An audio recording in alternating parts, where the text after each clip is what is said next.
আসসালামু আলাইকুম everyone, welcome to হাবিস হবি পেজ। আলহামদুলিল্লাহ, আজকে আমার হাসিল, অনেকে যেটা ফাইটার মুরগি বলেন, এটা আমার অনলাইন থেকে অর্ডার করা, ডেলিভারি হয়ে আজকে দিয়ে গেল এক ভাই এসে।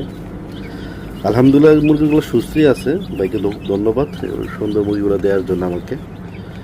এগুলো আমি এখান থেকে কিছু সেল করবো, আর কিছু নিজের জন্য রেখে দেবো।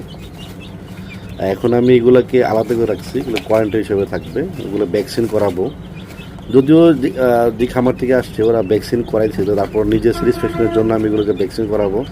এবং আজকে দুপুর থেকে শুধু সাদা পানি আমি দিয়েছিলাম। এখন আমি ঠান্ডার মেডিসিনটা খাওয়াই দেবো অ্যাডভান্স, যদিও ঠান্ডার সমস্যা আমি দেখতে পাচ্ছি না, তারপর আমি অ্যাডভান্স খাওয়াই দিচ্ছি। যেহেতু আমি এখন আমার সব মুরগিকেই ঠান্ডার মেডিসিনের ভ্যাকসিন আমি করাচ্ছি, ঠান্ডার মেডিসিনের ওষুধ দিচ্ছিলাম। তো এইগুলো রেগুলার রুটিন হিসাবে আমার